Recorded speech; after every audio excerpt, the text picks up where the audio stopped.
Ahora son las 9, sí. ¿Decimos buenas tardes o buenas noches? Buenas tardes, Naigo. Estamos en Chile o estamos en... En Costa Rica a esa hora diríamos buenas noches, pero es un asunto cultural, Sí, evidentemente. evidentemente, sí, sí. Sí. Buenas Como noches quieras. es cuando ya uno va a dormir. Para ustedes, digo. Sí, sí, así es. Creo que ya estamos en vivo, Me Fernanda. parece. Sí, Sí. estamos en vivo. Bueno, vamos a dar unos 20 segundos para que se pueda sumar las personas a la transmisión.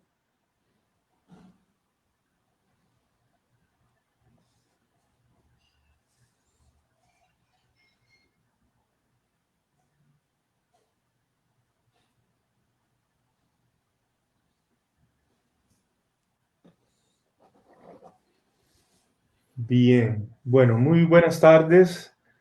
Un caluroso saludo y una calurosa bienvenida.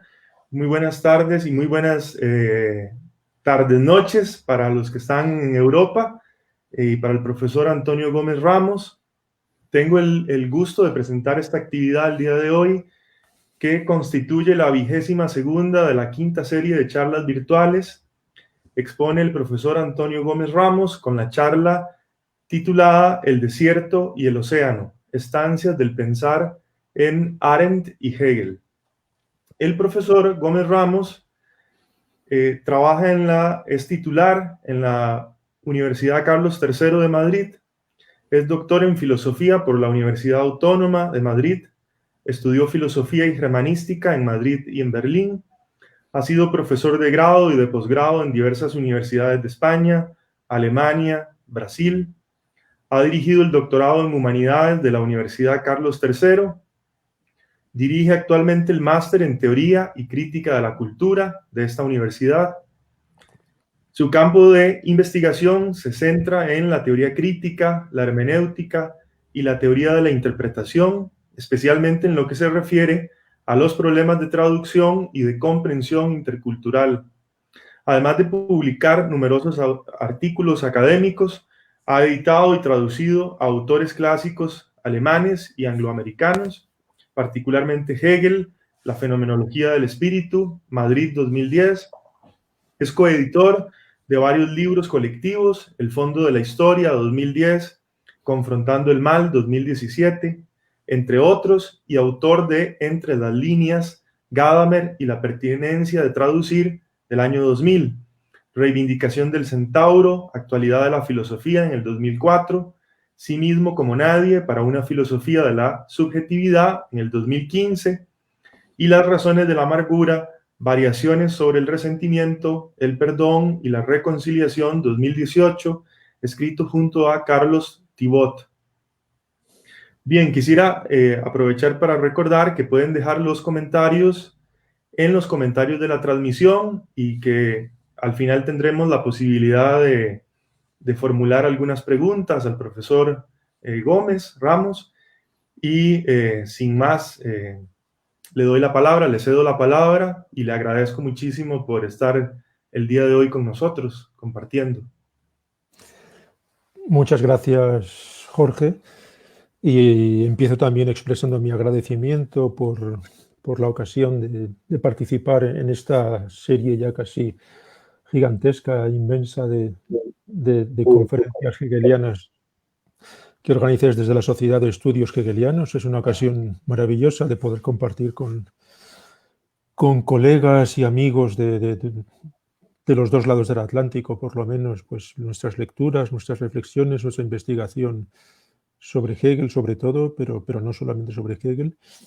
Y es una alegría, desde luego, reencontrarme con amigos a los que vi en diversos sitios de Europa en algún momento, y ahora, pues, incluso en estas circunstancias tan raras en las que estamos pasando en todo el planeta, poder seguir manteniendo nuestra conversación.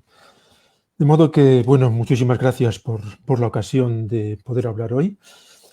Y sin mucha más dilación, pues voy a exponer lo que quería traer hoy para discusión, que pensándolo bien antes de empezar esta tarde, mirando el título de mi ponencia, pensaba que quizá podía ser un poco, podía despistar, ¿verdad? El desierto y el océano, estancias del pensar en Arendt y Hegel, con dos metáforas al principio, como el desierto y el océano, y un sustantivo, infinitivo sustantivado como el pensar, podía sonar quizá un poco heideggeriano, ¿no? He pensado que un título más de Heidegger que de Hegel, ¿no? Por lo menos no es habitual hablar así de Hegel, y tampoco lo es juntarlo con Hannah Arendt. Bueno, de hecho, es verdad, partamos de esto, de que Hegel no es la clase de filósofo que se retiraría en una cabaña, ¿verdad?, a escribir qué es pensar, como haría Heidegger. Él era un filósofo más bien de la realidad, un filósofo incluso de la acción, como ha dicho nuestro amigo Bernstein, ¿verdad?, nuestro maestro Bernstein. El filósofo retirado en la cabaña, para un hegeliano sería más lo que Kojève en algún momento llamaba un epicurio, un egoísta, alguien que piensa que la verdad está en la cabaña y no está en el mundo, ¿verdad? Y en ese sentido, no, Hegel nunca escribió un libro como un ensayo como ¿qué es pensar?, ¿no? Sin embargo, sí dedicó muchos párrafos y bastantes secciones de algunas de sus obras a reflexionar sobre el pensamiento, también sobre la posición del filósofo, que no tienes que ser porque ser lo mismo, y sobre el lugar del yo que piensa y del pensar en la marcha del mundo, ¿no? Que es lo que a él, como sabemos, le interesaba, ¿verdad? Él sabía definir muy bien la filosofía como el tiempo captado en pensamientos, pero a la vez sabía que la marcha del tiempo dejaba atrás a todos los protagonistas del tiempo, incluido al individuo pensante, ¿no? El individuo pensante podía tener pensamientos, pero también él de alguna manera quedaba borrado en el tiempo. Con esto quiero decir que no se va a tratar simplemente de qué es pensar, pero sí de aprovechar, como veréis, un par de metáforas que aparecen en Hegel y en Arendt, como explicaré luego, para abordar primero lo que sería, según Hegel, la experiencia del yo pensante, tal y como él la describe, ya veremos, sobre todo en algunos textos de la introducción a la enciclopedia, en algunos prólogos de la fenomenología o de la lógica, y ligado a esta experiencia del yo pensante, pues la pregunta, por supuesto, de qué es pensar. Bueno, eso es más casi fácil de responder. La pregunta que se repetirá varias veces hoy cuando hablamos de dónde estamos cuando pensamos, la de qué es un yo que piensa y, por supuesto, lo que yo pienso que al final es realmente importante, no solamente qué es pensar, qué es un yo que piensa, sino la conexión del pensamiento con la realidad efectiva y, en última instancia, con la política, porque esa conexión no siempre es fácil de conseguir, de establecer, y creo yo que para Hegel también era, sin duda alguna, importante. De hecho, intentaré mostrar al final que hay algo que aprender de Hegel sobre esto, ¿no?, la conexión entre el pensar y la realidad. Y también por esta conexión de pensar y realidad y por la pregunta por el dónde estamos cuando pensamos y qué es pensar, es por lo que propondría para esta noche, esta tarde, en, en Chile, ¿verdad? Propondría contrastar algunas ideas de Hegel con otras de Hannah Arendt. Hannah Arendt, además de ser otra filósofa, bueno, que también he trabajado yo a la vez que Hegel, y no es la primera vez que intento ponerlos juntos en alguna publicación. Ya lo hice antes, en un libro con fines de la democracia, en inglés, sobre Richard Bernstein, precisamente, dedicado por mi colega Ramón del Castillo, pues pude trabajar sobre eso. Pero ahora me interesa realmente Arendt, en tanto que ella también es una filósofa directamente de la acción, más explícitamente que Hegel incluso, que tiene una cierta hostilidad hacia Hegel, quizá que venga de su propia formación. Sabemos que le tenía más simpatía a Kant que a Hegel, aunque de alguna manera Hegel está presente en sus textos. Y lo que voy a intentar también hacer ver hoy es que está presente con lo que yo llamaría una afinidad tensa, ¿no? Hay líneas de afinidad entre los dos y a la vez una cierta tensión por parte de Arendt. Y intentaré ver eso hoy, justamente cuando Arendt escribe sobre el pensar, y ella sí que escribe un texto que se llama Thinking, un volumen entero sobre el pensar, que es el primer volumen de la vida del espíritu, también escribe un ensayo tan sugerente como el pensar y las consideraciones morales, las reflexiones morales, creo que se tradujo en castellano. Y Hannah Arendt es alguien que explícitamente lo dice además. Ella, siendo una filósofa de la acción, al final trata de saber qué es el pensar en relación además con lo que a ella le preocupaba, que era el mal en el mundo, ¿no? Todos conocemos su tesis de que la banalidad del mal, Adolf Eichmann, era el resultado de la incapacidad para pensar, ¿no? De manera que en realidad toda su obra sobre el pensar es también un intento de responder a la pregunta de si el pensar puede hacer algo para disminuir, evitar el mal en el mundo. De manera que traigo aquí a estos dos autores, estas metáforas, la idea del pensar, con el objetivo, como digo, creo que serían las dos cosas en las que me gustaría insistir hoy, mostrar estas líneas ocultas, tensas, pero líneas de conexión entre Hegel y Hannah Arendt, y luego, por supuesto, buscar la reconexión del pensar con la realidad política, de una manera que se verá al final, se verá muy claramente en Arendt, pero creo que también sale en Hegel, será parte de la tesis final. Esta conexión del pensar con la realidad pues está ligada a cuestiones muy actuales para nosotros hoy, como son las de la justicia histórica, las de la memoria histórica, la justicia, quizá incluso la reconciliación, que es una palabra muy hegeliana, pero también muy difícil de pronunciar, ¿verdad?, según va la marcha del mundo. Aparte de eso, pues justicia, memoria, historia, tendrá que ver con la conexión del pensar y la realidad. Bien, y para hacer este pequeño recorrido, pues propongo que primero hable de qué es el pensar para Hannah Arendt, según ella lo expone más extensamente de lo que haré yo, por supuesto, en La vida del espíritu. Trataré después más brevemente de qué es el pensar según Hegel, según él lo describe en la introducción a la enciclopedia, donde dedica unos parágrafos muy, muy sugerentes a la cuestión de qué es filosofía y qué es pensar. A propósito de las dos primeras intervenciones sobre Arendt y Hegel, pues trataré de explicar cómo se imaginan los dos el yo que piensa, la experiencia de este individuo pensante, y aquí nos encontraremos con estas metáforas del desierto y del océano quizá tan usadas en filosofía, y al final sugeriré ya un poco pasadas o superadas, no pasadas ya de la propia realidad, ha terminado por superar a las metáforas. Y al final pues trataré de la cuestión de la conexión entre pensar y realidad, a propósito, como decía, de la justicia y de la memoria. Empiezo entonces pues por Hannah Arendt, su idea del pensar, recordando siempre que Hannah Arendt se autodefinía como filósofa política, por las razones que fuera. Decía que ella no era una filósofa, sino una filósofa política, en parte porque era consciente del gran abismo que existe entre la filosofía, en tanto que pensamiento puro, y la política, la realidad del conflicto, de la interacción entre los seres humanos. Probablemente Hannah Arendt desconfiaría mucho de la idea de una polis en la cual todos los ciudadanos fueran filósofos, ¿no? Eso puede que resultase quizá de Sócrates. Cualquier profesor de filosofía, como somos muchos aquí, aspiramos quizá a una polis donde todos los ciudadanos tengan algo de filósofos, pero probablemente sería una auténtica distopía, todos los ciudadanos comportándose como filósofos, porque en el momento de estar en la polis, en la acción, no son filósofos, sino ciudadanos. Por eso ella era consciente pues, de este abismo, este hueco, este gap, esta separación que hay siempre entre filosofía y política. Había querido dedicarse a pensar la política, a pensar la acción, y al final, en los últimos años de su vida, es cuando escribe este volumen, Thinking, sobre el pensar. Y aquí, Fernanda, si quieres, puedes poner la primera cita que os mandé.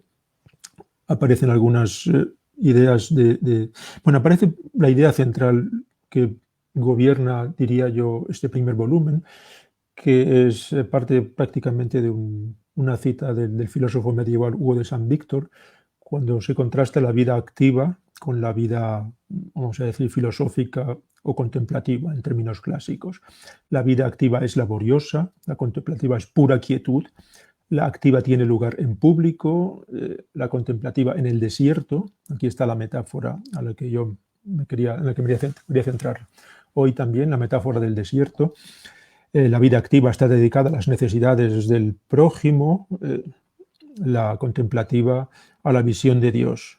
Bueno, pues todo el volumen de Hannah Arendt viene a ser, pues no necesariamente la visión de Dios, no necesariamente llamamos contemplativa, pero sí que es la idea de que la filosofía, el momento del pensar, es el momento de la retirada del mundo, de apartarse, de interrumpir lo que Hannah Arendt llama el automatismo de la vida, el transcurrir cotidiano de las cosas, incluso el transcurrir conflictivo, el mundo de las apariencias, el mundo en el cual estamos en contacto con los otros, el ponerse fuera de eso, interrumpirlo, apartarse, irse al desierto, por eso la idea del desierto, eso es pensar, ¿no? El pensar es meterse en un desierto. En un desierto, además, explica ella, no solo porque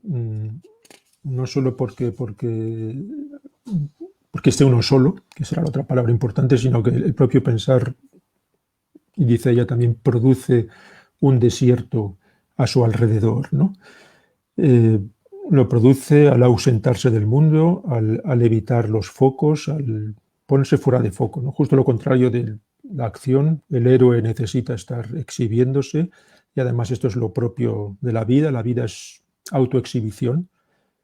Si la filosofía tiene que ver con la muerte, dice ella, es porque es evitar la exhibición, es meterse en lo oculto, en lo oscuro, en donde no te vean, en la soledad del desierto, el quedarse, incluso como dice Aristóteles, sin techo ni casa, ¿no? Parece que Aristóteles en algún momento cita a ella, en una traducción un poco libre, pero el que piensa se queda sin compañía, sin lugar propio, sin casa ni techo, ¿no?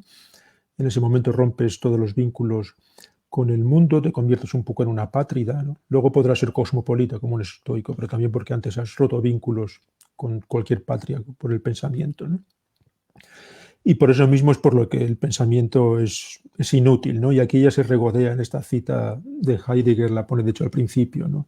De pensar no produce conocimiento, como si lo hace la ciencia, pensar no produce sabiduría práctica, no resuelve enigmas del universo, no proporciona ni siquiera fuerzas para actuar. A pesar de lo cual, dice Hannah Arendt, bueno, algún tipo de efecto tiene que tener el pensar, ¿no? Efectos invisibles, como el viento, que tiene efectos que no se pueden realmente ver, ¿no? Y puestos a explicar cómo es esto del pensar, cómo se lo puede imaginar, ella recurre a una parábola de Kafka, muy breve, y aquí Fernanda te pido que si puedes pongas la cita número 2, muy bien, muy breve y muy sugerente, una parábola que Hannah Arendt repite varias veces en muchos textos. Es curioso la fijación que tenía ella con este textito de Kafka tan breve, ¿no? Si queréis lo leemos rápidamente y luego a lo mejor se puede discutir al final posibles versiones hegelianas de esto. Pero bueno, descripción de una lucha, escribe Kafka en este aforismo, ¿no? Él, que es el protagonista, él tiene dos adversarios. El primero le empuja desde atrás, desde el origen. El segundo le obstaculiza el camino hacia adelante. Lucha con los dos. En realidad, el primero le ayuda en la lucha con el segundo, pues él quiere avanzar. E igualmente le apoya el segundo en la lucha con el primero, pues le impulsa hacia atrás. Aquí uno casi diría estamos en el automatismo de la vida, la presión de la vida cotidiana. Por detrás, por delante, uno no puede salir. Este agobio, presión de la vida cotidiana, ¿no? Pues no, pero no solo hay solamente dos adversarios, sino también él mismo. ¿Y quién sabe cuáles son sus intenciones, las intenciones de él? En realidad, continúa Kafka, su sueño es que alguna vez, en algún momento en que no lo vigilen, no vigilado, y debería ser por eso una noche tan oscura como no ha habido ninguna, en un momento así, dar un salto que le ponga por encima de la línea de combate y, en virtud de su experiencia en la lucha, ser elevado a juez de los dos adversarios que se combaten mutuamente. Así pues, él, este protagonista, quiere dar un salto por encima de las dos fuerzas que le empujan por delante y por detrás y convertirse desde arriba en el juez de ellos. Bien, y la interpretación de Hannah Arendt es que el pensar es justamente este salto, ¿no? Este ponerse en ningún lugar, que luego veremos también que es un ningún tiempo, en el cual uno se aparta ya de la vida natural, de la vida cotidiana, de la presión de siempre, de todos los días, y está en la situación de juez, de árbitro, por encima de ellos y puede juzgar, ¿no? Todos sabemos además lo que significaba el juicio para Hannah Arendt, ¿no? El juicio, la capacidad para conectar de hecho lo particular con lo universal, ¿no? Esta es la capacidad que se va a tener justamente desde ahí arriba. De hecho, también viene a decir Hannah Arendt, si el pensamiento tiene algún efecto, es un efecto colateral, ¿no? Un efecto colateral. Lo que hace el pensamiento es o producir esta capacidad de juzgar, justamente porque no he estado arriba y mirando las cosas desde una perspectiva que es un no lugar y un no tiempo. Hannah Arendt insiste muy bien mucho en lo intemporal, ¿no? O bien, precisamente porque el pensamiento tiene esta capacidad para disolverlo todo, también para disolverse a sí mismo, para desmenuzar cualquier cosa que toque, para romper todos los prejuicios, pues es posible que uno vuelva del pensamiento, vuelva de arriba o vuelva del desierto, no con la capacidad de juzgar, que por ejemplo no tuvo un Eichmann, no habría tenido un nazi banal, que nunca se atrevió a dar ese salto, pero podría volver con una especie de cinismo, con la sofística, ¿no? La tesis curiosa de Hannah Arendt es que, claro, el mejor alumno de Sócrates había sido Alcibíades, ¿no? Que vuelve como un cínico, no vuelve como alguien con juicio y con responsabilidad moral, pero también es un resultado del pensamiento, ¿no? En todo caso, la idea es, el pensar es saltar por encima y ponerse en la situación el de Kafka. En segundo lugar, decía, vamos a ver qué podría ser el pensamiento para Hegel muy rápidamente, tal y como él lo presenta en la introducción a la enciclopedia. Y Hegel aquí se esfuerza en distinguir muy claramente el pensar en tanto que pensar de las otras actividades mentales, digamos, ¿no? Las otras actividades mentales, como el sentimiento, la intuición, la representación, son la humanidad de lo humano, es lo que nos hace humanos, distintos de los meros animales. Es un pensar que tiene efectos en el mundo, pero él distingue de eso lo que él llama el pensar en cuanto a pensar, el Denken als Denken, donde el pensamiento es solamente forma, ¿no? O la forma del pensamiento. Es un puro pensar que es reflexión y que es pensar sobre el pensar mismo, ¿no? Y él insiste además en que este pensar sobre el pensar mismo, que al final va a ser el concepto puro, es distinto de las representaciones en las cuales pensamos en la vida cotidiana. Y dice además, estas representaciones de la vida cotidiana son metáforas de los conceptos, ¿no? Justamente al contrario de lo de Nietzsche, ¿no? Los conceptos no son metáforas petrificadas, sino que las representaciones habituales, intuitivas, son las metáforas de ese concepto ante el cual la conciencia natural realmente no sabe qué hacer. La conciencia natural se ve siempre un poco como desesperada. Aquí, Fernanda, si quieres puedes poner la cita número 3.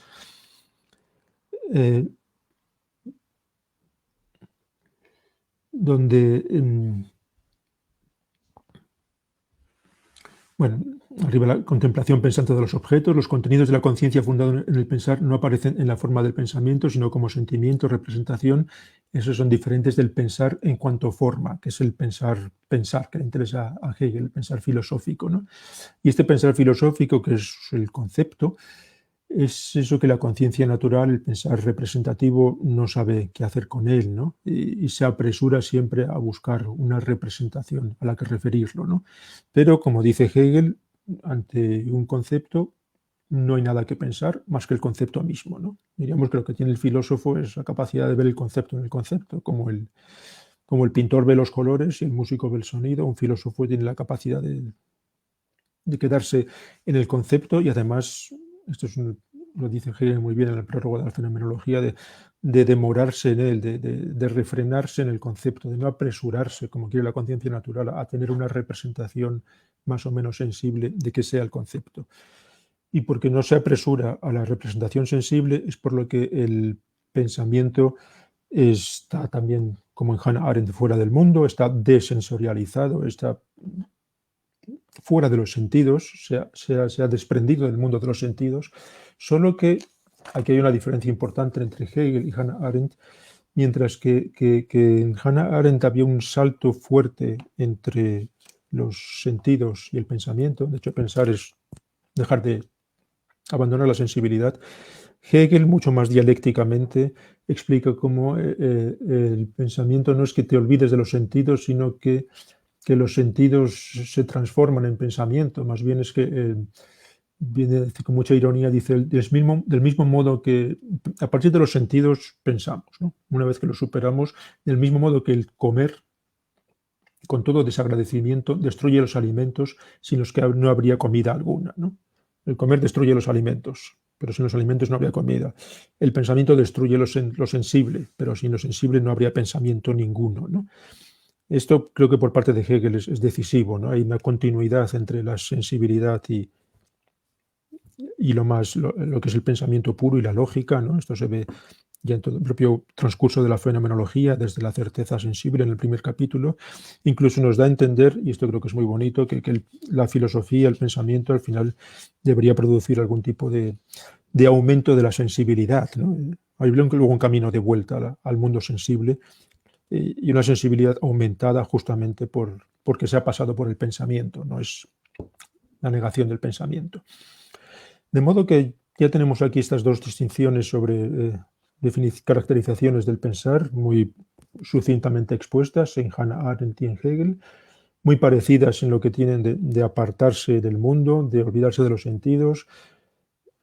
Arendt ha hablado ya de la soledad y del desierto, ahora veremos cómo lo expone Hegel, y las dos diferentes en la relación con el mundo sensible. En Arendt parece haber todavía este salto, este hueco entre lo sensible y el pensamiento, que luego ella pretende puentear con la idea de juicio, ¿no? El juicio va a ser lo que reconecte lo universal del pensamiento con lo particular de lo sensible, y que en Hegel podría ir de una manera más dialéctica, digamos, ¿no? Y por eso mismo una cierta continuidad.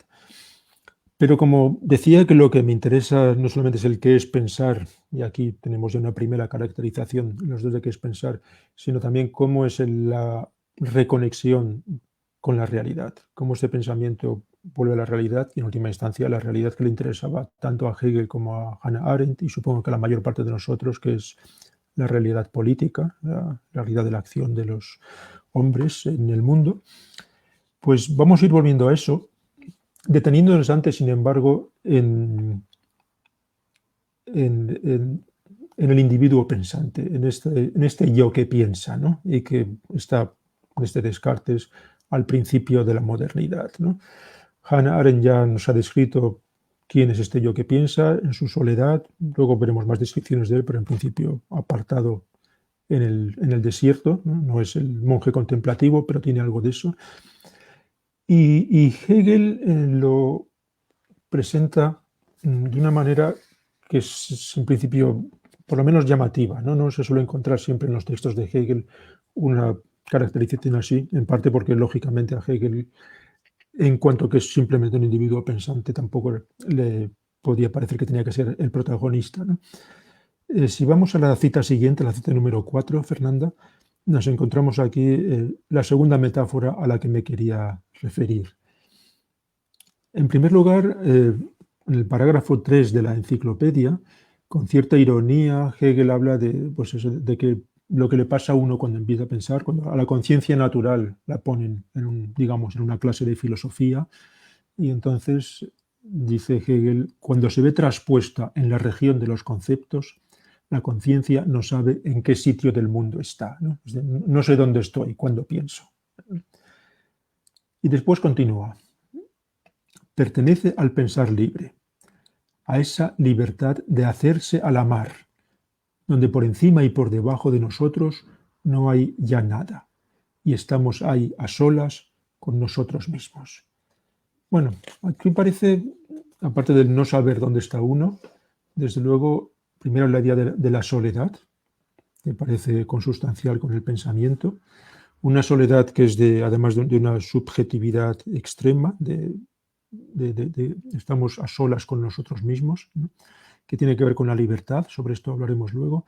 Y luego esta metáfora tan curiosa del hacerse a la mar, ¿no? Pensar es embarcarse, meterse Y además probablemente no en un barco muy grande, sino en una piragua solo en medio del océano. Algo así parece que está diciendo Hegel, ¿no? No hay nadie ni nada con nosotros, estamos a solas con nosotros mismos. Bueno, y ahora supongo que se entiende por qué había puesto en el título esta metáfora del océano, porque Hegel tiene una curiosa querencia por la metáfora marítima, ¿no? Aparece aquí el hacerse a la mar. Recordemos que cuando habla de las lecciones de historia de la filosofía, cuando habla de Descartes, lo describe justamente como con Descartes por fin avistamos tierra. Como diciendo los Descartes ha estado navegando, toda la filosofía ha estado navegando con Descartes y ahora avistamos la tierra de la razón, ¿no? Y luego vuelve toda una vez más, ¿no? Es curioso porque que yo sepa, Hegel no hizo nunca un viaje en barco, por mar, que yo sepa, a lo mejor me equivoco, ¿no? Pero sin embargo el viaje en barco vuelve a él muy a menudo, y donde quizá lo hace de una manera más plástica es en esta pequeña cita, en este fragmento no publicado, pero que dejó escrito en un bosquejo para la lección inaugural de Berlín en 1817. Y por muchas razones es un fragmento curioso, ¿no? Dice Hegel: la decisión de filosofar se arroja puramente en el pensamiento. El pensar está solo consigo mismo. Se arroja en un océano sin límites. Han desaparecido todos los colores, todos los puntos de apoyo. Se han apagado todas las luces amigas. Lo único que ilumina es la estrella interior del espíritu. Ella es la estrella polar. La estrella polar es la estrella interior del espíritu. Es natural que al espíritu, en su estar a solas consigo, le sobrecoja un terror. Por así decirlo, no sabe por dónde va a salir ni a dónde va a llegar. Entre las cosas que han desaparecido hay muchas a las que no querría renunciar por nada del mundo. Pero en esta soledad todavía no se ha restablecido y está en la incertidumbre de si se volverá a encontrar. Bueno, es un texto maravilloso, muy del Hegel más pedagógico, más de dar una lección inaugural, un poco patético, romántico, diría yo, ¿verdad? No es muy del Hegel serio, pero es curioso que Hegel quiera describir así, por lo menos al yo pensante, al yo en el momento en que se decide a filosofar. Y se podrían decir muchas cosas de este texto, incluso la elección de la metáfora del océano. Voy a preferir no hacerlo, por qué elige esa metáfora. Quizá luego lo podamos discutir. Pero por lo menos hay tres aspectos importantes que tienen que ver con el yo pensante y que se reflejan en esta metáfora. En primer lugar está, por supuesto, de nuevo la soledad del pensador. Cuando uno se decide a pensar, rompe todos los vínculos con los demás seres humanos, pero también con el mundo familiar y con el mundo conocido. En segundo lugar está esta, digamos, autoafirmación, ¿no? Autoafirmación porque uno se decide por sí mismo a pensar y emprende la travesía, ¿no? O sea, Hegel tenía muy claro que la libertad es la libertad de pensamiento, que el pensamiento es pensamiento libre y que por eso también dice en estas páginas de la enciclopedia con cierta sorna que esto de pensar por sí mismo, que decía Kant, es un puro pleonasmo, es una redundancia. Si piensas, pienses por ti mismo, si no es que no estás pensando, ¿no? Así que pensar y pensar por sí mismo es la misma cosa. Y pensar es pensar por sí mismo y es autoafirmarse subiéndose a un barco, a una piragua y echándose al océano, ¿no? Bueno, hasta aquí puede parecerse también incluso a lo de Hannah Arendt, ¿no? Irse al desierto, irse al océano, parar y pararse a pensar. Y luego, en tercer lugar, está, por supuesto, la idea de la decisión, ¿no? La resolución que uno toma de lanzarse al pensamiento. Una decisión que, bueno, en Kant tenía que ver con la valentía, en Hannah Arendt, precisamente el reproche a la banalidad del mal es la incapacidad de cierta cobardía para no poder pensar. Y en Hegel, pues eso es este acto libre de pensar, dice él un poquito más adelante también en la enciclopedia, para colocarse en la posición en la que uno es para sí y produce y se da por sí mismo un objeto, ¿no? Cuando uno se pone en la posición copernicana, kantiana de darse a sí mismo el objeto, ¿no? Bueno,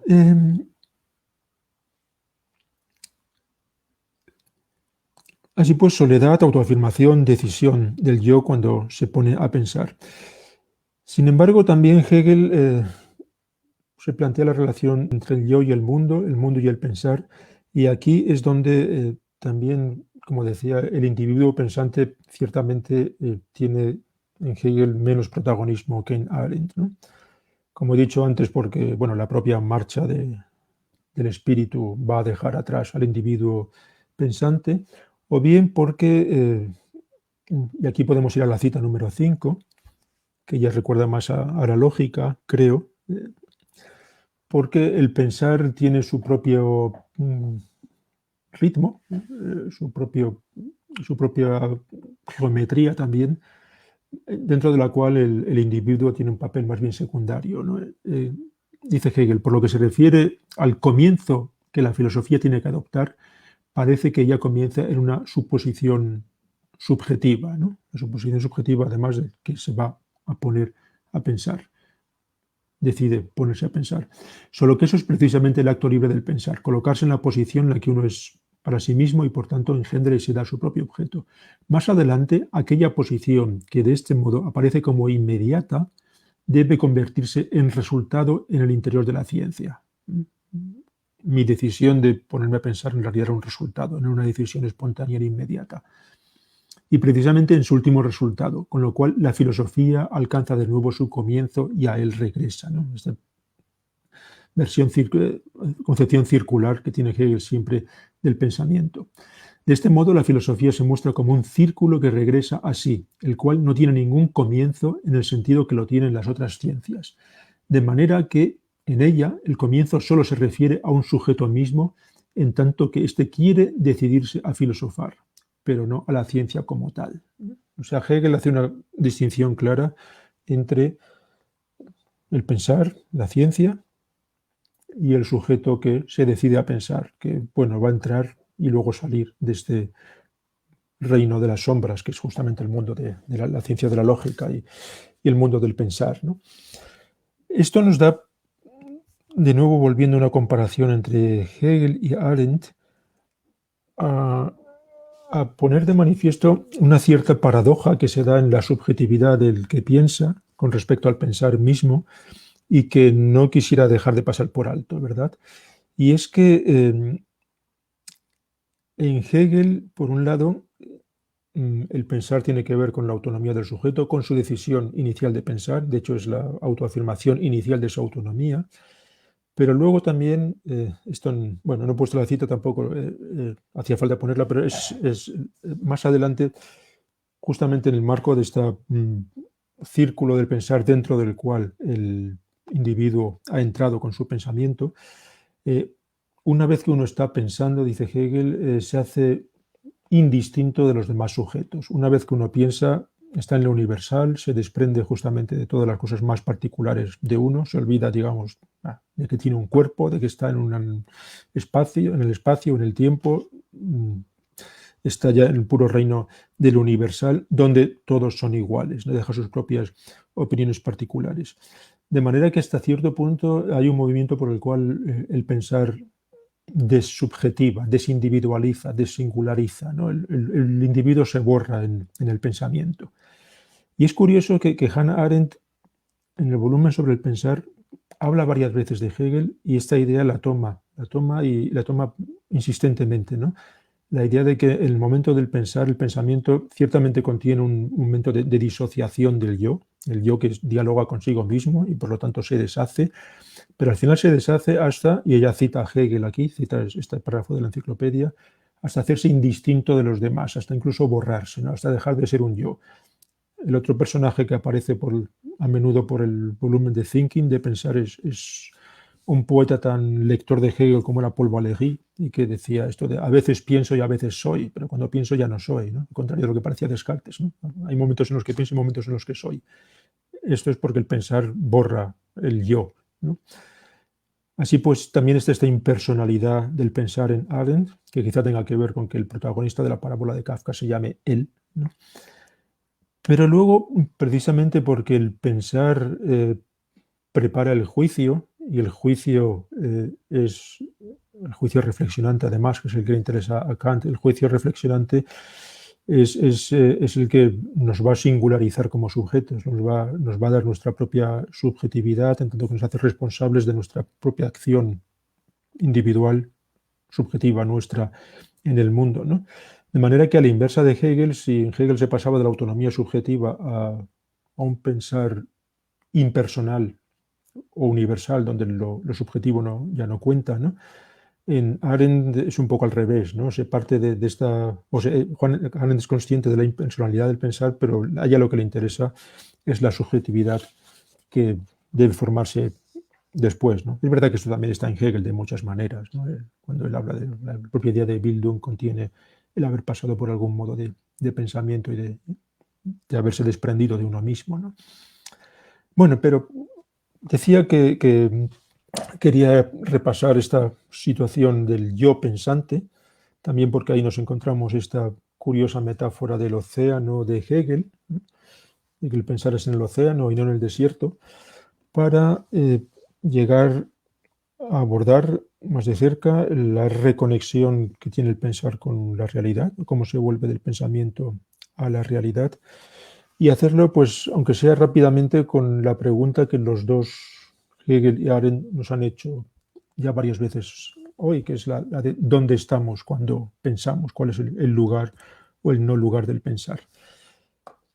Y para esta pregunta vamos primero a Arendt, porque ella tiene otro texto muy curioso, un texto inédito en vida, es el epílogo a lo que fue su introducción a la política, lo que luego se publicó como ¿Qué es política? Y en ese epílogo se preocupa ella justamente vuelve al desierto. Parece que si Hegel tenía la querencia, la manía del mar y del océano, Hannah Arendt la tiene del desierto, pero aquí de otra manera. Aquí saca el tópico heideggeriano, nietzscheano, que para ella le era tan cercano. Está escrito esto después del totalitarismo, por supuesto, el tópico de que el desierto crece, que ella identificaba con el totalitarismo, con la sociedad de masas, bueno, más que de masas, que es un término que ella no aceptaría, la sociedad de consumo, la sociedad banal, la sociedad administrada de la posguerra, ¿no? El desierto crece, que había dicho Heidegger, ¿no?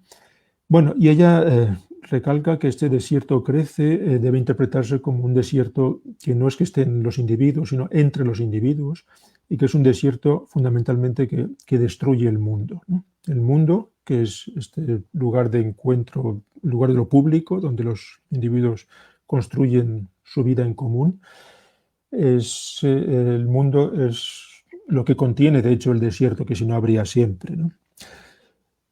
Y el avance del desierto en la modernidad básicamente es una destrucción del mundo, y no tanto una destrucción de los seres humanos como hacerlos seres que son capaces de vivir en el desierto, ¿no? Y que por eso mismo no pueden ser capaces ni de sufrir ni de sentir, ¿no? El que sufre y siente es que no puede vivir en el desierto, pero esta modernidad, con su psicología incluida, dice, ella quiere adaptar a los hombres a vivir en el desierto. Y el contrapunto del desierto, dice ella, es el oasis, ¿no? Ahora bien, el oasis lo describe en este texto como el mundo privado, el mundo de refugio, el mundo el mundo no, la región, el ámbito donde los ciudadanos se retiran del estrago que produce la vida pública y el mundo. Pero claro, si el desierto avanza y destruye el mundo, el desierto también va a destruir el oasis, no van a quedar oasis. Bueno, lo que me interesa de esta nueva figura, de este triángulo entre desierto, mundo, oasis que Arendt va dibujando, es cuando dice, bueno, ¿y qué es el oasis? ¿Quién está allí? Pues en el oasis, ¿en qué consiste el oasis? Y ella pone tres ejemplos, tres figuras. La intimidad de la relación sin mundo, tal como se da en el amor y en la amistad, o en la familia, ¿no? También. Y aquí tendríamos el Hegel de la primera parte de la eticidad, ¿no? El mundo privado, amistad, amor, familia. La segunda figura del oasis es el aislamiento del artista, Y la tercera, dice ella, es la soledad del filósofo. De manera que la soledad del filósofo, mantenemos la soledad, pero el filósofo ahora no está en el desierto, como lo estaba en la vida del espíritu, sino que ahora está en el oasis. La filosofía se parece más al jardín este de Epicuro, que se retira del mundo y piensa algo fuera y lejos del mundo de los hombres, ¿no? Dejo caer de pasada que el artista, el filósofo y luego antes la intimidad, el amor, que podría leerse quizá como la religión, se parecen a las tres figuras del espíritu absoluto de Hegel, ¿no? Como si las tres se cultivaran precisamente en un oasis, ¿no? Lo malo es que ahora, dice Hannah Arendt, no va a haber oasis porque no hay mundo y porque el desierto está creciendo enormemente. Continuando con la metáfora, dice Hannah Arendt, el problema de que haya desierto, y solo desierto, sobre todo es que al final no habrá nadie, ¿no? No es que, sobre todo es que se destruye el mundo y si no hay mundo no va a haber nadie. Y aquí la cuestión es la del nadie, porque aquí hace ya una observación muy fina que nos permite una bonita reconexión con Hegel. La observación es que, dice ella, bueno, es casi ya un tópico decir que la pregunta central de la filosofía es ¿por qué hay algo y no más bien nada? Pero ella muy bien remarca que es una pregunta que no hubieran hecho nunca los griegos, es una pregunta que formuló primero Leibniz, que retomó Schelling, que luego llega hasta Heidegger. Es una pregunta que probablemente Hegel no hubiera hecho nunca, que yo sepa no la hace, porque hay algo y no más bien nada. Eso a Hegel no era realmente pregunta. Pero para los modernos sí. Y Hannah Arendt dice, para los modernos porque son los que están sintiendo este avance del desierto, lo están produciendo. Pero realmente la pregunta no debería ser eso. La verdadera pregunta, dice Hannah Arendt en ese texto, es ¿por qué debe haber alguien y no nadie? No porque nada, sino porque debe haber alguien y no nadie. Bueno, hace falta que haya alguien, ¿no? Digo que esto enseguida uno recuerda el capítulo 4 de la fenomenología del espíritu, ¿verdad? La autoconciencia, para ser alguien, necesita que haya alguien que le reconozca, que haya otra autoconciencia, ¿no? Si no lo hubiera, como acaba el capítulo 3, hay que pasar al escenario del teatro, se ha corrido la cortina, hay que pasar para que haya alguien que vea y algo que se ha visto, creo que dice Hegel, ¿no? Si no se hace eso, si no se produce el reconocimiento de los alguienes, el reconocimiento agónico, no habría nada, habría un montón de aparatos de conocimiento, de entendimiento, percepción, sensibilidad, pero no habría nada, ¿no? Así que, en cierto modo, Hegel es igual de consciente de que la pregunta realmente es que tiene que haber alguien, ¿no? Y que quizá entonces pensamos para que haya alguien, ¿no? Algo así viene a decir Arendt, ¿no? Se piensa para que haya alguien, para que haya política, para que haya mundo, para que haya interacción.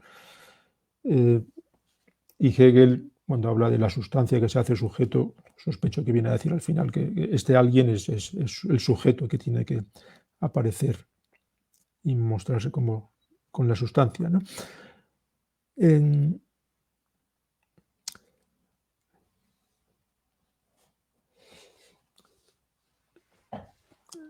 Ya voy acercándome al final y a la reconexión definitiva, pues sabiendo que el pensar es el pensar de que haya alguien, sabiendo que era un pensar al principio del oasis o del desierto o del océano.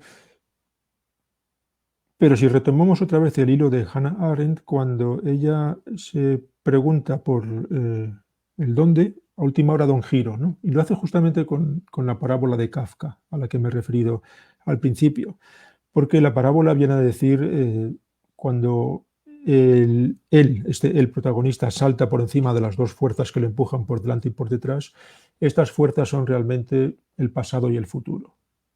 Y este salto por encima del pasado y el futuro es un salto para ponerse en una posición intemporal, ¿no? La posición del árbitro del juicio que mira desde arriba, lo que está mirando es desde arriba hacia abajo, desde un punto intemporal hasta todo lo que ocurre el tiempo. En algún momento dice ella, este juez de arriba que ha saltado se convierte en la memoria de lo que toca la ruina del tiempo. Esto puede ser un poco trampa, quiere decir que el hecho de que el que salta, el pensador, al final se convierte en un espectador de la historia, ¿no? Y la palabra aquí es espectador. Y el espectador es el que pronuncia juicios. El espectador es el que, incluso el espectador muy kantianamente de lo sublime de la historia, ¿no? Y este espectador, digo que es un poco de trampa convertir lo espacial en temporal, pero es una cosa muy de los modernos, muy de Hannah Arendt, en cierto modo de Hegel también, ¿no? Este espectador pues va a juzgar y a juzgar sobre la historia, sobre el tiempo, y en última instancia va a querer decir ella, va a tener que ser memoria, ¿no? Claro, lo curioso también, la pequeña trampa, diría yo, que hace aquí Hannah Arendt, es que justamente en esta parte, en este momento, casi al final del volumen sobre pensamiento, es cuando gira hacia Kant directamente y abandona realmente a Hegel. Menciona a Hegel, dice, no, Hegel aquí no nos vale porque para Hegel la historia universal es el tribunal universal, el juicio final, ¿no? La famosa frase de Schiller que todos conocemos, die Weltgeschichte ist das Weltgericht, ¿no? Y en lugar de eso, que ella asocia con esta visión de Hegel como la historia es pura necesidad, determinismo, y al final viene el juicio, pero estaba ya todo preparado de antemano, ella prefiere a un Kant de la contingencia, de la pluralidad, a un Kant que nos suministra el modo de entender cómo funciona el juicio, este juicio que resulta de un pensamiento previo, ¿no? Y que se tiene justamente cuando uno se coloca en esta posición claramente intemporal, dice ella, de estar siempre en la línea que se separa de los dos ejes del pasado y del futuro, estar por encima de ellos, juzgándolos como una cierta conciencia histórica, como espectador de la historia, ¿no? Bueno, estaba diciendo que sospecho que aquí Arendt hace un poquito de deslealtad hacia con Hegel. También puede ser aquí que mi propia patita o fidelidad hegeliana me haga echarle de menos aquí, ¿no? Quizá los arendtianos no hegelianos, que son la mayoría, dirían que no, que está bien así. Pero lo que sí sugeriría es que en este giro de Arendt, separándose de Hegel, al dar una concepción temporal del pensamiento, ¿no? Intemporal, temporal en tanto que el pensamiento es intemporal y se coloca por encima del pasado, presente y futuro como juicio sobre una historia contingente y plural. Creo que ahí, como decía, borra, desde luego elimina a Hegel de la vida del espíritu y borra algo de su afinidad oculta con él, ¿no? Y creo que desde esta afinidad oculta con él, con Hegel, se puede entender mejor, por un lado, la soledad del pensamiento y por otro, el regreso del pensamiento a la realidad, que son los problemas que hemos visto tanto en Hegel como en Arendt. Y por eso quisiera volver sobre esa afinidad para terminar, ¿no? En 5 o 10 minutos y ya voy acabando. Y sugeriré además que esta afinidad tiene lugar de una manera trenzada, bastante complicada, porque los dos, tanto Hannah Arendt como Hegel, proponen, vamos a decir, dos maneras alternativas, distintas, de concebir este regreso del pensamiento sobre la realidad, esa reconexión del pensar con el mundo. Cada uno de ellos dos, ¿no? Primero las dos de Hegel, ¿no? Y la primera de Hegel es célebre y para mí, por lo menos, es la más bonita, de las más preciosas que se han escrito nunca, no solamente en la filosofía, sino en la literatura. Si Fernanda pones ahora la cita número 6, encontramos un párrafo que todos los lectores de Hegel conocen seguro, ¿verdad? El párrafo final de la fenomenología del espíritu. Cuando Hegel dice que la meta, el saber absoluto, o el espíritu que se sabe como espíritu, tiene como su camino el recuerdo, la interiorización, la Erinnerung de los espíritus tal como son en ellos mismos y llevan a cabo la organización de su reino. Su preservación, y he remarcado en negrita lo que quiero remarcar, por el lado de la existencia libre que aparece en forma de contingencia, es la historia, mientras que por el lado de su organización concebida, es la ciencia del saber que aparece. Tomadas ambas conjuntamente, son la historia comprendida conceptualmente. La historia concebida se traduce a veces, ¿verdad? La begriffene Geschichte. Y forma el recuerdo y el calvario del espíritu absoluto, la realidad efectiva, la verdad y certeza de su trono, sin el cual él sería lo solitario, sin vida. Y solo, bueno, termina con los versos modificados de Schiller, ¿no? Irónicamente modificados. Bueno, como digo, este párrafo es precioso, yo lo leería 1000 veces en alemán, ¿verdad? Como culminación de todo el recorrido de la fenomenología del espíritu. Tiene 1000 interpretaciones posibles. Yo quería fijarme hoy en una que se refiere a la pregunta que hemos estado planteando, de lugar del pensar, de la vuelta del pensar sobre la realidad, y es una que me viene dada por la pensadora, filósofa que traigo aquí para ayudarme en estos últimos pasos junto a Hegel y que creo que además va a venir en esta serie más adelante, Angelika Nuzzo, ¿no? Angelika Nuzzo, en un libro realmente muy sugerente, Memoria, Historia y Justicia en Hegel, propone que en este final de la fenomenalidad del espíritu, Hegel lo que está describiendo es, con este recuerdo que es el recuerdo y calvario del espíritu absoluto, con estos dos lados de la existencia libre de la historia y con la idea de la historia concebida, está proponiendo algo así como una memoria ética colectiva. La idea es que la conciencia que ha absorbido en sí toda esta experiencia, la fenomenología del espíritu al final, ¿no? El momento del saber absoluto, de alguna manera aquí se reconecta o queda conectada a la subjetividad personal, vamos a decir, de quien ha hecho todo este trabajo de pensamiento, queda conectado con toda una memoria colectiva de lo que es la vida ética, de toda esta galería de figuras caídas que aparecen en ella como el Calvario, como todas derribadas a lo largo de la trayectoria de la fenomenología, ¿no?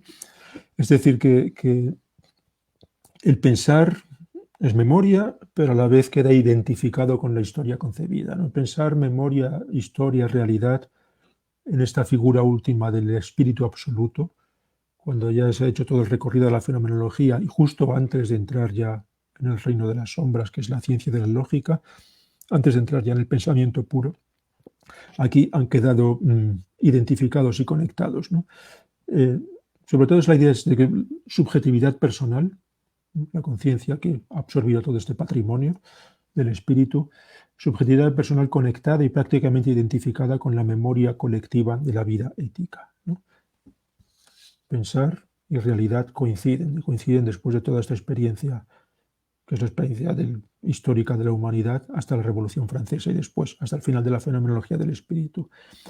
Bien, dice Nuzzo, propone ella, que esto es el primer modelo que tendría Hegel de cómo funciona la historia y la memoria. En cierto modo, memoria e historia coinciden y la subjetividad de la experiencia de uno coincide con toda la experiencia colectiva, ¿no? Por eso es una memoria ética colectiva.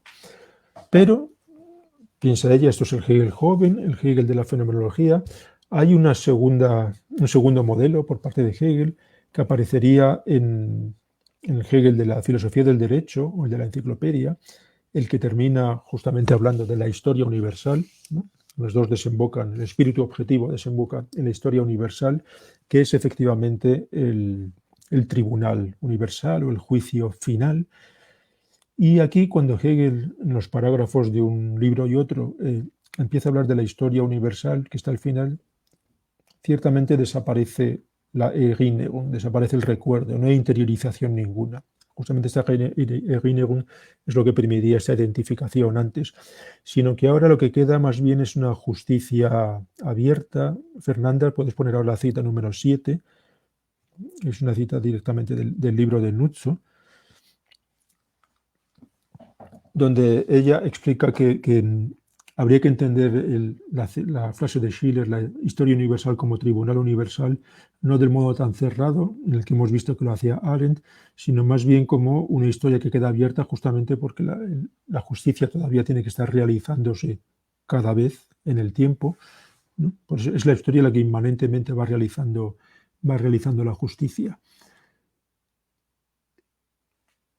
Y por eso, a diferencia de lo que ocurre en la fenomenología, en la filosofía del derecho o en la enciclopedia, no hay realmente una reconciliación en la historia. La historia queda abierta y la justicia queda abierta, ¿no? Leo aquí de la cita. Al universalizar la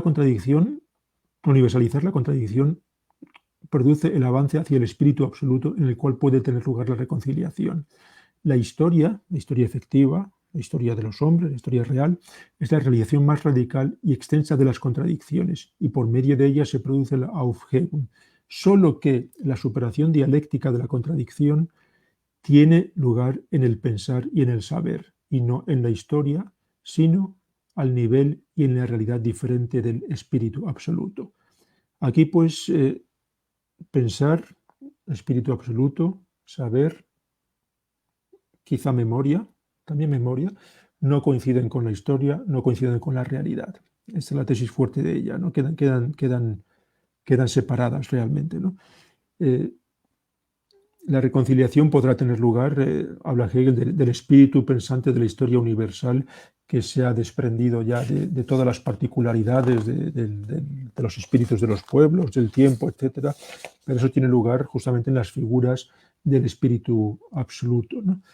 No en la historia efectiva y real, que es la historia de la acción, la historia de los hombres, donde sí que se va realizando la justicia, pero como una justicia abierta, una justicia, pues bueno, en Chile lo sabéis, en toda América Latina lo sabéis, en España lo estamos experimentando, una justicia con la que hay que estar peleando cada día, cada año, revisarla, rehacerla, recuperar reivindicaciones olvidadas. No existe la justicia acabada, absoluta, nunca, sino que la realización de la historia es la realización de la justicia, ¿no? Y otra cosa distinta es para Nucho, el espíritu absoluto, las figuras del espíritu absoluto, que son las del pensar, que vienen de todo el desarrollo de Hegel en la ciencia de la lógica y de la enciclopedia, y que quedan cortadas respecto a la historia, pero sin las cuales, insiste ella, sin las cuales tampoco podría hablarse de justicia en la historia, ni podría ni siquiera intentársela, ¿no? De modo que aquí el pensar no vuelve sobre la realidad para identificarse, sino que queda separado, ¿no?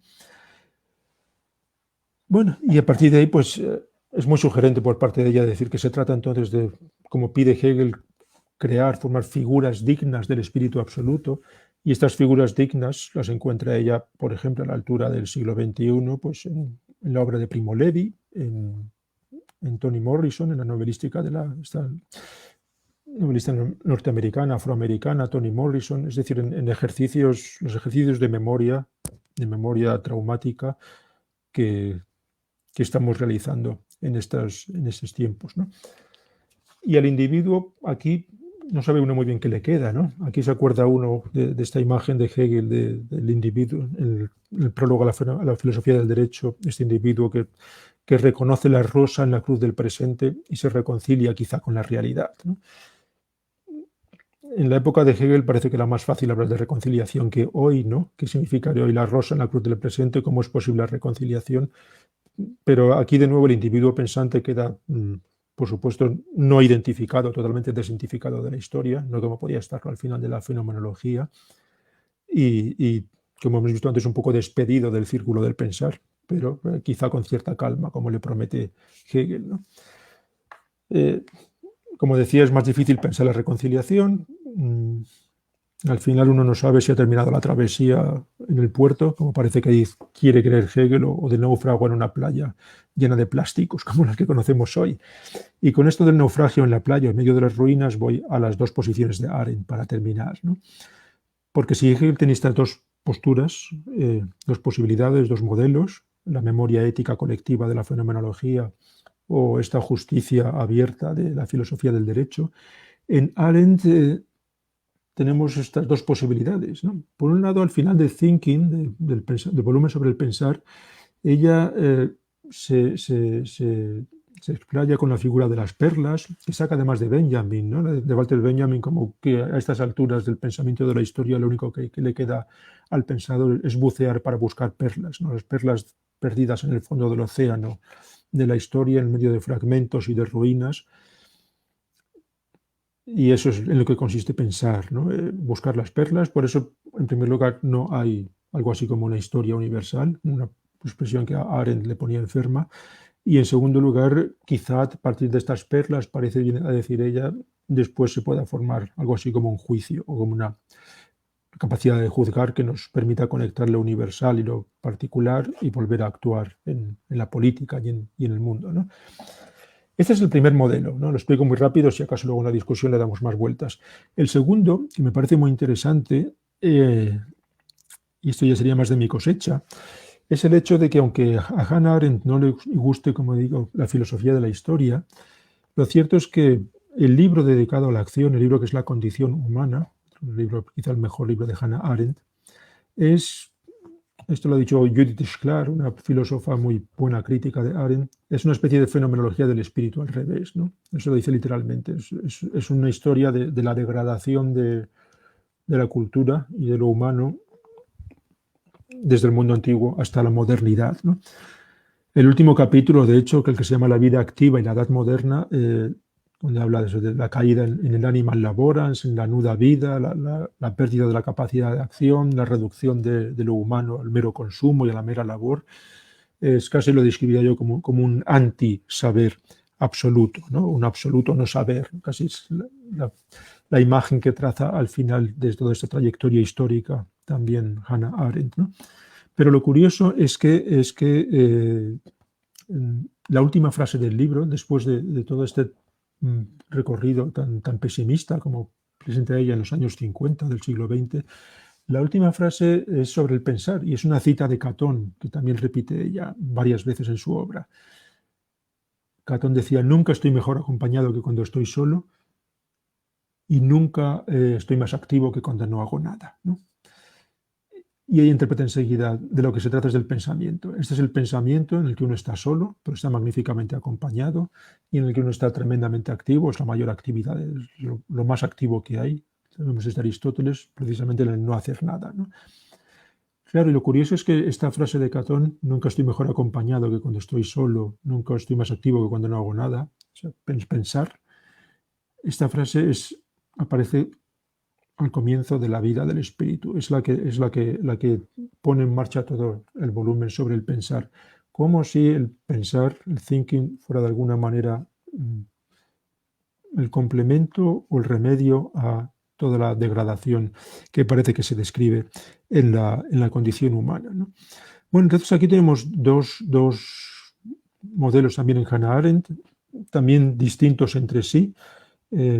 O bien el pensar en soledad al final de la condición humana, o bien el juicio en medio de el juicio sobre perlas donde no hay historia universal, mientras que el pensar es desde una historia universal de caída. Y ya para ir terminando, me gustaría simplemente dejarlo aquí, ¿no? En que tenemos estos dos modelos en Hegel, estos dos modelos en Arendt, que de alguna manera son paralelos, quizás se crucen, en tanto que el modelo 2 de Arendt se conectaría con el 1 de Hegel y el 2 de Hegel con el 1 de Arendt se podrían arreglar, reconectar y complementar mutuamente. Y que eso daría para seguir hablando, seguir volviendo sobre las preguntas que estaba haciendo. Pero poco más, quizá por terminar, si me pidierais que resumiera a dónde hemos llegado, pues primero a que creo que hay más Hegel en Arendt de lo que Arendt hubiera querido pensar. Dos, que Hegel tiene algo que decir a partir del pensamiento y a partir de estos textos de la fenomenología y de la filosofía del derecho y de la enciclopedia. Hegel tiene algo que decir sobre las cuestiones de memoria histórica y de justicia que siempre nos preocupan. Y en tercer lugar, aunque aquí de eso he tratado menos, también por cuestiones de tiempo, pero una de las ideas que también faltaban era poner en cuestión la idea del océano y de la metáfora, porque creo que son, perdón, del océano y el desierto, porque son metáforas que creo que hoy ya no utilizaríamos y Hegel y Arendt todavía podían utilizar, ¿no? Así que, en tercer lugar, quizá que no hay que fiarse mucho de las metáforas, pero que son útiles para empezar la conferencia y también para terminarla. Gracias. Muchísimas gracias, Antonio. Ha sido una charla realmente preciosa, en mi opinión, y muy iluminadora, muy esclarecedora. Hay algunas preguntas que se han formulado. Me parece que hay dos que pudiéramos unir. Entonces te las leo a continuación. Dice Emilio Narváez, el desierto y el océano son metáforas contrapuestas, entre signos de interrogación, o el océano es el oasis. Y Marcelo Valverde pregunta si habrían puntos de encuentro en estas imágenes de desierto, oasis y algunos postulados del estoicismo. Esas son dos preguntas que van muy de la mano y quizás podríamos empezar por ahí la conversación. Después hay Sí, otras bueno, es preguntas oportuno que más. hagas esas preguntas porque, como decía, al final, un poco por razones de tiempo, no me he detenido en las metáforas, a pesar de que daban el título y en gran medida articulaban lo que quería presentar aquí, ¿no? Y no me he detenido porque si me detuviera quizá me hubiera extendido mucho. Tenía párrafos enteros escritos sobre, claro, qué significa decir el desierto y el océano a comienzos del siglo XXI cuando el mar se muere, como sabemos, ¿no? Es un lago sucio de plásticos, particularmente en el Mediterráneo, pero bueno, también lo sabéis en el Pacífico. Y cuando el desierto crece, pero el desierto, por lo menos en Europa y también entre México y Norteamérica, es un desierto cruzado hacia del sur al norte por inmigrantes desesperados, refugiados, y de norte a sur por gente que hace el Rally París-Dakar o por deportistas. Bueno, quiero decir que las metáforas hoy también por eso valdrían menos, ¿no? No se podrían usar así. Claro, si el océano es el oasis o no, es una bonita conexión porque Hegel ponía al pensador en el océano y Hannah Arendt lo ponía en el oasis, ¿no? Pero un océano nunca sería un oasis, ¿no? Además, Hegel describe claramente el océano como un lugar que él presenta como de peligro, de no sabes qué va a pasar, de incertidumbre, de estar expuesto a los naufragios. No hay que olvidar tampoco que el océano, para un europeo de comienzos del siglo XIX, era donde empezaba la aventura colonial, ¿no? Y Hegel lo sabía muy bien. El colonialismo era, él estaba, por eso es curioso que hable de la metáfora, pero él sabía muy bien que el colonialismo europeo era una válvula de escape de toda la presión, todas las contradicciones internas que tenía la sociedad burguesa, de manera que no era solamente un lugar de aventuras románticas, sino que tenía una función histórica y económica y política, y ponía el pensar allí, ¿verdad? Y el oasis es un lugar seguro, pero el oasis también Descartes pensaba en una estufa, que es una especie de oasis, ¿no? Podría uno seguir aquí con las metáforas. No lo sé, no sé si el océano puede ser el oasis, ¿no? Hoy día sí, o la playa, casi, ¿no? La playa como lugar para pensar. Pero aquí ya estamos quizá tirando demasiado de las metáforas. No creo que Hegel dijera que el océano es el oasis, pero a lo mejor se lo podríamos reprochar. Y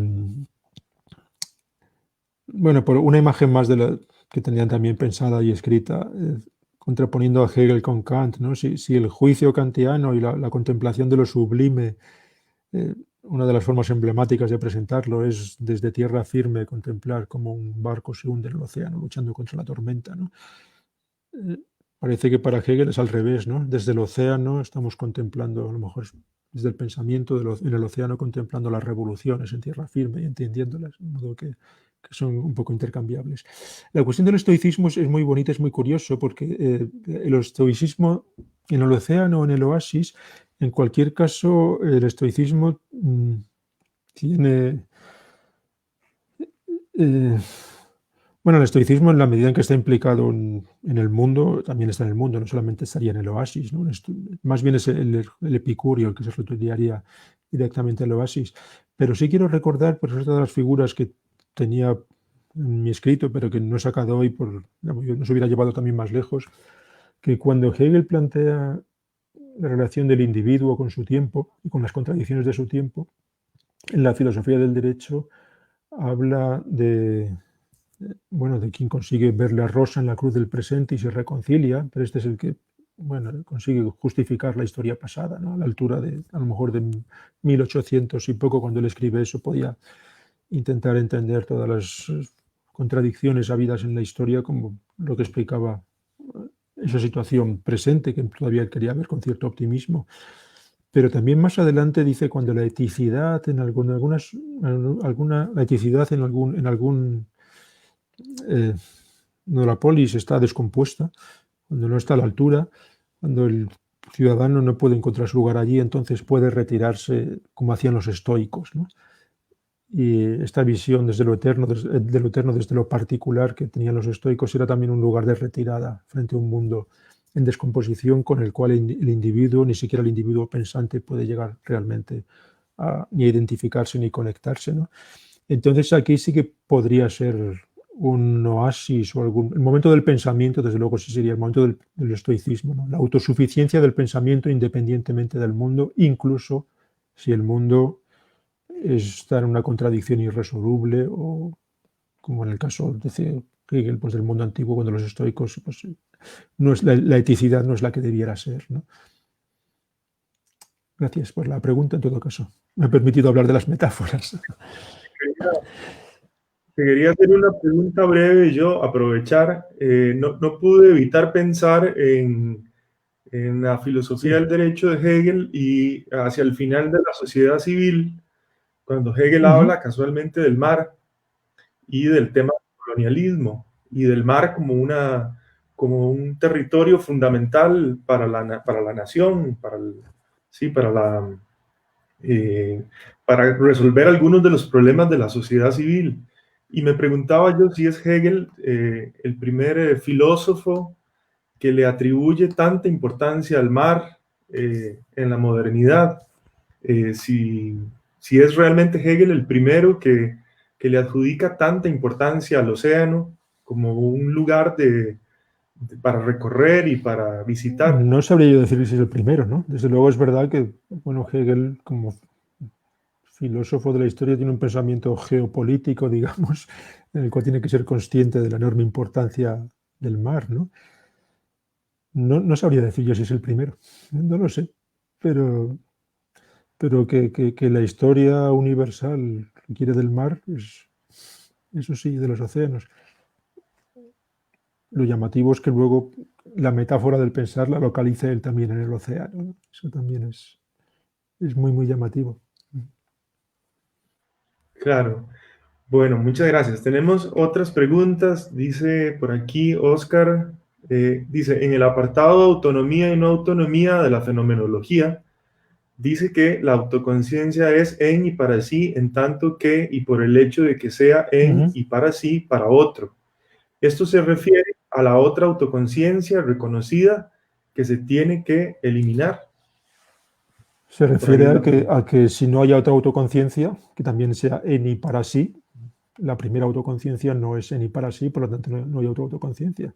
Se tiene que eliminar porque en el modelo agónico de lucha de las autoconciencias que pone Hegel, claro, solamente otra autoconciencia más que se tiene que eliminar, que esté dispuesta a autoeliminarse para reconocer a la primera autoconciencia, ¿no? Es uno realmente reconocido, ¿no? Ya se sabe que de esto hay muchas lecturas de este capítulo, incluso que a lo mejor las dos autoconciencias son una sola, ¿no? Que se dividen en dos, ¿no? También tenemos varias lecciones, desde la Barrière hasta McDowell en este sentido, ¿no? Pero bueno, efectivamente, la pregunta es que, respondiendo a la pregunta, este otro es otra autoconciencia, es el alguien, tiene que haber más alguien que uno. No hay un sujeto solo en el mundo. Si hubiera solo un sujeto, no habría sujeto y no habría nada. Perfecto. También dice otra pregunta, Laurenzi de Sacia. Dice, muchas gracias por la presentación y por la organización del evento. Quería preguntar si hay alguna razón en particular para traducir Aufhebung como cancelación y no tal vez como superación. Gracias. Sí, hay razones. Bueno, no es la mejor o no es la única posible. En el glosario de mi traducción intento explicar por qué es mejor cancelación, me parecía, ¿no? también porque superación tiene otros términos en alemán, como überwinden, y porque en general, sobre todo en la fenomenología, Aufhebung tiene el sentido negativo de cancelación, de supresión, de eliminación, ¿no? Entonces, por eso me parecía, y la idea, la connotación negativa de supresión en superación no se ve en castellano directamente, ¿no? Hay ciertas expresiones, formas de utilizar superación o superar o haber superado algo que sin duda responden a Aufhebung, y por eso también, pues en muchas traducciones se ha utilizado superar, Aufhebung se ha traducido Aufhebung como superar, pero en concreto en la fenomenología, pues yo opté más por cancelar, ¿no? También en otros idiomas también se optaba por la connotación más negativa, ¿no? En inglés no recuerdo ahora, soplate, ¿no? Que es un término lógico muy en desuso, ¿no? Félix Duque, mi maestro, también tenía más simpatía por cancelación, pero admito que no es el único término, ni siquiera el que más satisfacción produce, también porque en castellano es un poco forzado, ¿no? Cancelar, ¿no? Lo podemos entender, pero hay que forzarse un poco para entender cancelar, ¿no? Es verdad, lingüísticamente no funciona del todo bien. Ahora bien, puestos a elegir una connotación negativa, pues de todos modos en mi traducción, cuando no es solamente la connotación negativa, pongo después que cancela y supera, o cancela y eleva, pero no lo dejo solo en cancelación, ¿no? Claro. Bueno, también dice Ramón del Castillo, Heidegger menciona el desierto del que habló Nietzsche, sí, la devastación moderna, pero ¿no tiene el desierto de Arendt que ver más con el éxodo del pueblo judío? Pregunta. Buena pregunta, teniendo en cuenta que Arendt podía haber tenido su educación judía, pero Arendt escribe con Heidegger siempre en la cabeza, ¿no? Puede que inconscientemente sí, pero Arendt escribe con Heidegger en la cabeza aquí, e incluso los críticos amigos de Arendt y Ramón, a quien saludo aquí ya como buen amigo mío, que es, pues, saben que yo a Arendt la quiero mucho, pero saben también que Heidegger no le quiero, pero le leo. Y sí molesta en Hannah Arendt la fidelidad a Heidegger, no me refiero ya en lo personal, sino incluso en lo filosófico. La cuestión de las perlas, por ejemplo, ¿no? El buceador de perlas, el buscador de perlas. Y esta es otra, volviendo a las metáforas. Entonces, pensar que es estar en el océano, navegar o es bucear, ¿no? Como parece que presenta Walter Benjamin, ¿no? Bueno, es llamativo que la imagen de buscar perlas es de Benjamin, y buscar perlas, dice, y luego Hannah Arendt, tanto en este texto del pensar como en la introducción que ella hace a los escritos de Benjamin en Estados Unidos, en las, ¿cómo se llamaba? Las iluminaciones, hace una glosa muy larga del buscador de perlas para decir, el buscador de perlas es el pensar poetizante de Heidegger, ¿no? Identificando a Heidegger con Benjamin, ¿no? Cuando, si Benjamin, que había sido buen amigo de Hannah Arendt, escucha eso, pues se revolvería en su pobre tumba de todo, porque Benjamin se había propuesto directamente destruir a Heidegger, ¿no? De manera que, si tú me dices, ¿es el éxodo del pueblo judío? Pues es posible que, igual que Hannah Arendt, seguramente sin querer, sin darse cuenta, está juntando a Heidegger y a Benjamin en las perlas, ilegítimamente, pues también esté aquí hablando del desierto de Nietzsche y Heidegger, pero le tenga por detrás el éxodo del pueblo judío. Es posible, no lo sé. No sé tampoco hasta qué punto eso nos haría reformular lo que hemos estado diciendo, ¿no? De la soledad. Sería una buena pregunta. Claro. Bueno, dice también Manuel Sebastián Tuso, en la libertad absoluta la conciencia experimenta el resultado de su emancipación política en el terror. Sin embargo, ello lleva al despertar de la subjetividad libre. La pregunta sería si puede leerse la Bildung como formación de la conciencia política de los pueblos en el proceso mismo de saber y experimentar su propio extrañamiento y enajenación. Por supuesto que sí, pero esto tiene muchas más vueltas. Claro que sí, ¿no? Primero, Bildung es el proceso de extrañamiento. Me gustaría recordar que Bildung, por volver al capítulo 4 de la fenomenología, el siervo o el esclavo que por medio del trabajo se obtiene ese reconocimiento, se libera del amo. Al final del capítulo, Hegel describe muy bien cómo este formarse del siervo por medio del trabajo, por medio del el limitarse a sí mismo, limitar su deseo, aplazarlo por medio del trabajo para dominar, formar, darle forma a la naturaleza, es un proceso de Bildung, dice él, que además le eleva a lo universal y le hace abandonar la posición particular, que es justamente lo que estamos repitiendo continuamente, ¿no? Desde aquí varias veces y también en este espíritu absoluto al final que se desprendía de las particularidades de los pueblos, etcétera, etcétera. De manera que sí, que la Bildung es este proceso de extrañamiento, de superar el extrañamiento, tanto en el siervo como en el individuo particular. Me parece interesante, volviendo a Angélica Nuzzo,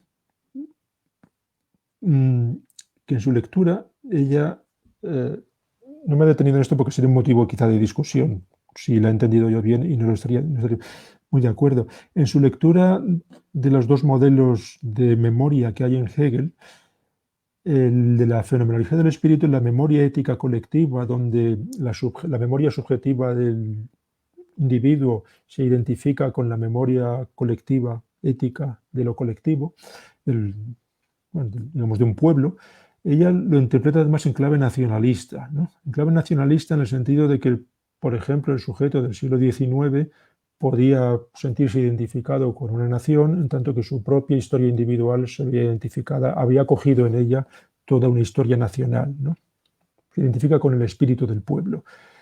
Y Hegel, y luego ya dice el segundo modelo, el modelo de la historia universal que aparece en la filosofía del derecho, ahí muy explícitamente dice Hegel que este espíritu absoluto pensante, que va a dar luego las figuras del espíritu absoluto, es uno que se sacude, se quita de encima las limitaciones de los espíritus particulares de los pueblos y se eleva así hasta el saber del espíritu absoluto. Capta la universalidad concreta y se eleva hasta el saber del espíritu absoluto. Es decir, esa clase de ciudadano que se quitase de encima la caspa patriótica, vamos a decirlo como diríamos en castellano, ¿no? Que dejase de patriotismo si fuera más capaz de ver las cosas no desde el punto de vista de su pueblo. Ese es el paso último de la Bildung, pero ese es el paso ya al espíritu absoluto, ¿no? Y eso es lo que señala Angélica Nuccio precisamente, ¿no? Entonces, la Bildung es la libertad, pero una libertad que al final también se desprende de la particularidad nacional, ¿no? Algo que, por ejemplo, no estaba todavía en la Revolución Francesa, ¿no? En el terror. Sería el saberse en el otro, ¿no? También. Sí, saberse en el otro, pero hoy lo veríamos mejor que en la época de Hegel, saberse en el otro que no es tu conciudadano, no es tu nacional, es de otra nación o de ninguna nación, ¿no? Claro. Claro. Bueno, también dice José Luis Hernández, salud, muy interesante charla. ¿Es posible que se pueda rastrear una negación absoluta en Arendt, como lo manifiesta Hegel? Pregunta. Quizá en la idea del paria, no lo sé. La idea del paria en Hannah Arendt, ¿no? El paria, el excluido, el que... Es verdad que eso se podría rastrear en el sentido de negación absoluta, el paria consciente sobre todo, ¿no? No es el paria que aquí volvemos de nuevo al judío, ¿no? Al excluido, al marginal, al que se le ha negado todo. Y es verdad que en Hannah Arendt está esta idea de que el que se hace consciente de su posición de excluido y está dispuesto a no abandonarla y a pensar desde ella, y como parias conscientes él señala a este intelectual francés, no recuerdo yo ahora, ¿no? Pero incluso al propio Charlie Chaplin, a Kafka, a una serie de judíos excluidos que desde su propia exclusión empiezan a pensar, ¿no?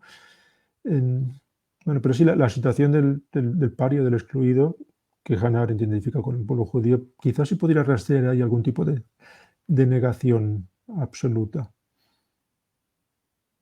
Se me ocurre así de primeras, ¿no? Es verdad que Arendt no es una pensadora dialéctica en ningún caso, no quiere serlo, ¿no? He intentado mostrar que algunas líneas de conexión hacia Hegel tenía que tener, pero ya no, este vocabulario hegeliano, idealista, no lo habría utilizado, ¿no?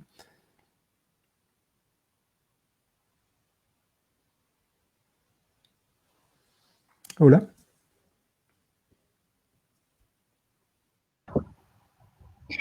Al parecer tenemos un problema de conexión. Sí. ¿Me escuchan? Jorge, no. Parece que Jorge tuvo un problema de conexión y se Sí. cayó. Por de pronto, para terminar nuestra charla, te hago la última pregunta por parte de Carlos Silva. Pregunta, ¿cómo ves la relación Arendt-Hegel hoy día? Hoy día. De todos Perdón, modos, se me digo cayó yo. la conexión, ya estoy Sí, de regreso. ya lo hemos visto. Bueno, estamos con una pregunta de, no sé si lo has escuchado, Jorge, de Fernanda, la relación Arendt-Hegel hoy día. Bueno, yo creo que hoy día es más fácil buscar vías para pensarlos conjuntamente y para confrontarlos que en vida de Arendt, ¿no? Hombre, yo supongo que Arendt, que tenía una formación en Heidegger, una formación más kantiana, que el Hegel, cuando Arendt era joven, Hegel no es lo que es hoy, ¿no? Estaba muy ligado a una forma de entender la historia universal como la razón que se realiza ya sola desde el principio y que machaca a los individuos.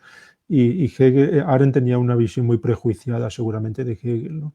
No sé, aunque sin embargo lo lee y lo cita a menudo en la vida del espíritu, desde luego, lo tiene presente, lo estudió. Hoy día, pues yo creo que sí, ya digo, yo lo he trabajado varias veces, también porque son dos autores a los que vuelvo.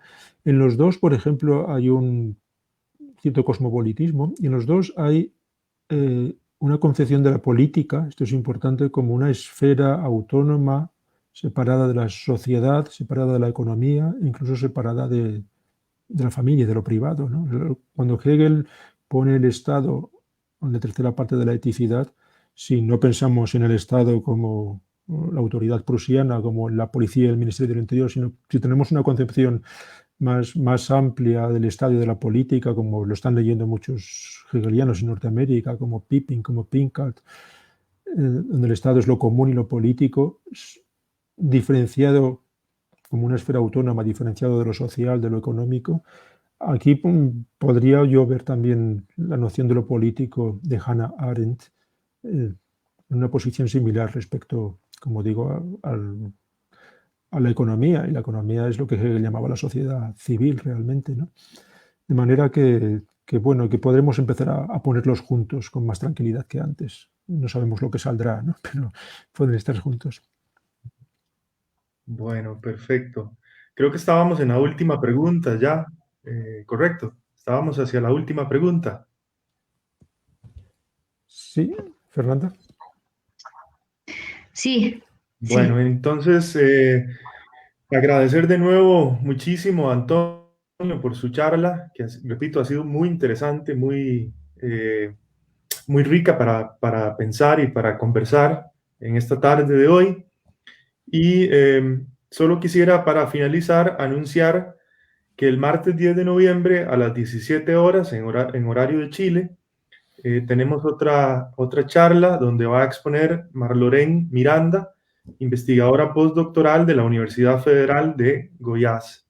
Y entonces, bueno, hacer la cordial invitación y extender, sí, la invitación para que puedan unirse el martes 10 de noviembre a las 17 horas, horario de Chile.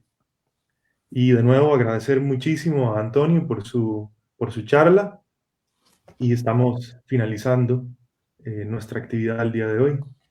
Bueno, pues muchas gracias a vosotros y saludos a todos los amigos y seguiremos escuchándonos y viéndonos por aquí. Muchas gracias. Gracias. Bueno, hasta luego. Hasta luego.